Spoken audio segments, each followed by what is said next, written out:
MS taste ടച്ചിലേക്ക് എല്ലാവർക്കും സ്വാഗതം. ഇന്ന് ഞാൻ വന്നിട്ടുള്ളത് നല്ല പഞ്ഞി പോലെ സോഫ്റ്റായ ഒരു വട്ടയപ്പത്തിൻ്റെ റെസിപ്പിയുമായിട്ടാണ്. ഇതിനുവേണ്ടി ഞാൻ 1 കപ്പ് പച്ചരിയാണ് എടുത്തിരിക്കുന്നത്. പച്ചരി എടുക്കുമ്പോൾ നല്ല ക്വാളിറ്റിയുള്ള പച്ചരി തന്നെ വേണം എടുക്കാൻ, എന്നാലേ അപ്പത്തിന് നല്ല ടേസ്റ്റ് ഉണ്ടാകൂ. ഇനി പച്ചരി നന്നായിട്ട് കഴുകിയെടുക്കാം. ഇത് നന്നായി കഴുകി എടുത്തിട്ടുണ്ട്. ഇതിലേക്ക് കുറച്ച് വെള്ളമൊഴിച്ച് കുതിരാനായി വെക്കാം.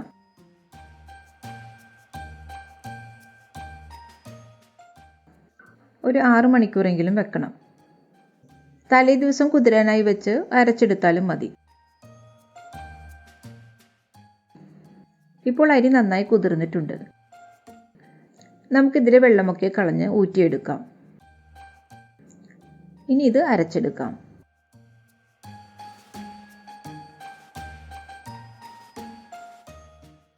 ഇതിലേക്ക് 1/2 കപ്പ് തേങ്ങ വെള്ളം ഒഴിച്ചു കൊടുക്കാം. തേങ്ങ വെള്ളത്തിലാണ് ഞാനിത് അരക്കുന്നത്. തേങ്ങ വെള്ളം ഇല്ലെങ്കിൽ പച്ചവെള്ളത്തിൽ അരച്ചെടുത്താലും മതി. ഇത് നന്നായിട്ട് അരയണം. ഇപ്പോൾ ഇത് അരച്ചെടുത്തിട്ടുണ്ട്. നമുക്ക് ഈ ബൗളിലേക്ക് ഒഴിക്കാം.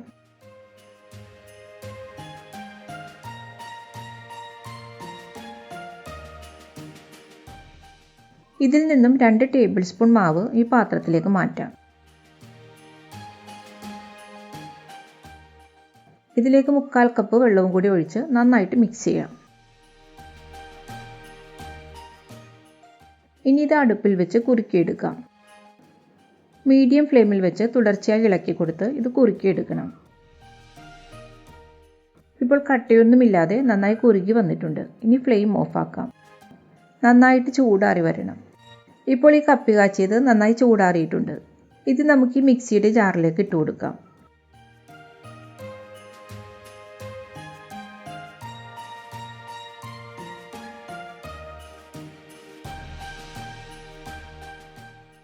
ഇതിലേക്ക് 1 കപ്പ് തേങ്ങ ചിരവിയത് ചേർക്കാം.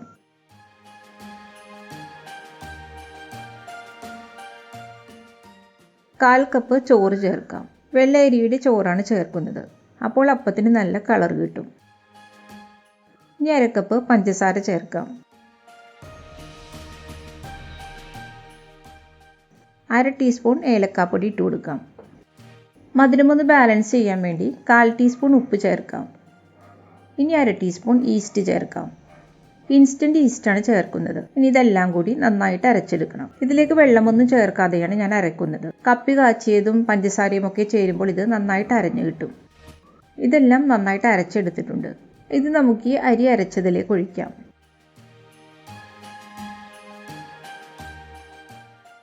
നന്നായിട്ട് മിക്സ് ചെയ്യാം. ദോശമാവിനേക്കാളും കുറച്ചുകൂടി ലൂസായ ഒരു കൺസിസ്റ്റൻസിയാണ് ഇതിന് വേണ്ടത്. ഇനി നമുക്കിത് അടച്ചു വെക്കാം. മാവ് നന്നായിട്ട് പൊങ്ങി വരും.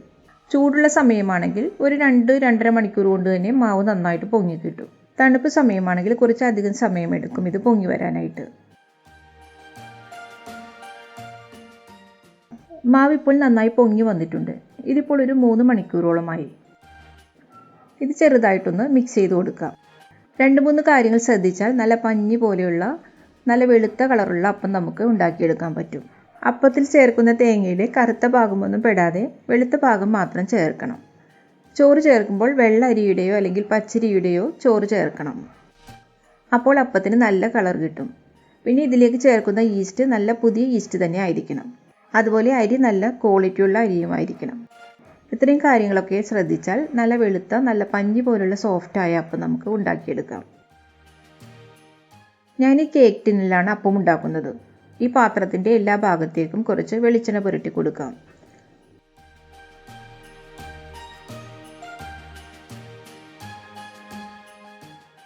അപ്പം പെട്ടെന്ന് തന്നെ വിട്ട് കിട്ടാൻ വേണ്ടിയാണിത്. സ്റ്റീൽ പ്ലേറ്റിൽ ഉണ്ടാക്കിയാലും മതി. ഞാൻ 2 അപ്പമായിട്ടാണ് ഉണ്ടാക്കുന്നത്. ഈ പാത്രത്തിൻ്റെ 1/4 ഭാഗത്തോളം മാവ് ഒഴിച്ചു കൊടുക്കാം.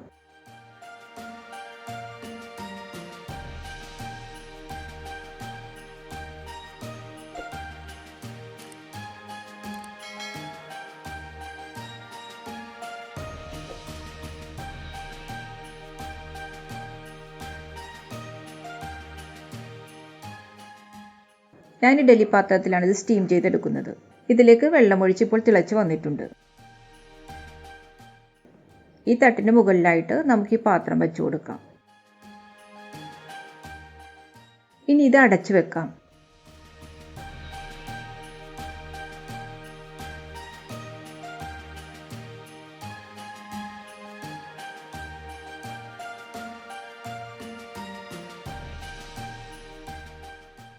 ഇപ്പോൾ ഒരു 3 മിനിറ്റ് ആയിട്ടുണ്ട്. ഇതിൻ്റെ മുകളിലേക്ക് കുറച്ച് കിസ്മിസ് വെച്ച് കൊടുക്കാം.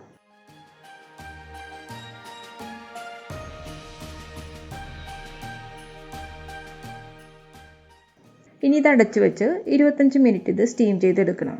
നമ്മൾ ഉണ്ടാക്കുന്ന അപ്പത്തിൻ്റെ തിക്നെസ്സിനനുസരിച്ച് ടൈമിൽ ചെറിയ മാറ്റങ്ങൾ വരും. ഇപ്പോൾ 25 മിനിറ്റ് ആയിട്ടുണ്ട്. ഇതിപ്പോൾ നന്നായിട്ട് വെന്ത് വന്നിട്ടുണ്ട്.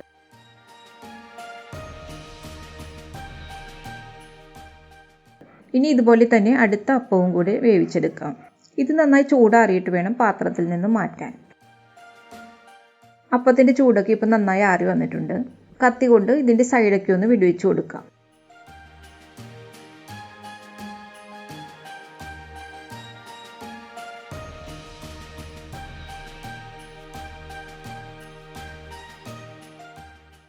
ഇനി ഇതൊരു പ്ലേറ്റിലേക്ക് മാറ്റാം. കാണുമ്പോൾ തന്നെ അറിയാൻ പറ്റും നല്ല സോഫ്റ്റ് ആയിട്ടുള്ള ഒരു അപ്പമാണിത്. ഇത് ഞാൻ സ്നാക്കായി കഴിക്കാനായിട്ടാണ് ഉണ്ടാക്കിയിരിക്കുന്നത്. കറിയുടെ കൂടെ കഴിക്കാനാണെങ്കിൽ ഇത്രയും മധുരം ചേർക്കേണ്ട, 1 ടേബിൾ സ്പൂൺ പഞ്ചസാര ചേർത്താൽ മതി. നല്ല പഞ്ഞി പോലെ സോഫ്റ്റായ അപ്പമാണിത്. ഇതുപോലെ തന്നെ ഉണ്ടാക്കുകയാണെങ്കിൽ ഒരിക്കലും ഫ്ലോപ്പ് ആവാതെ നല്ല അപ്പം നമുക്ക് ഉണ്ടാക്കിയെടുക്കാം.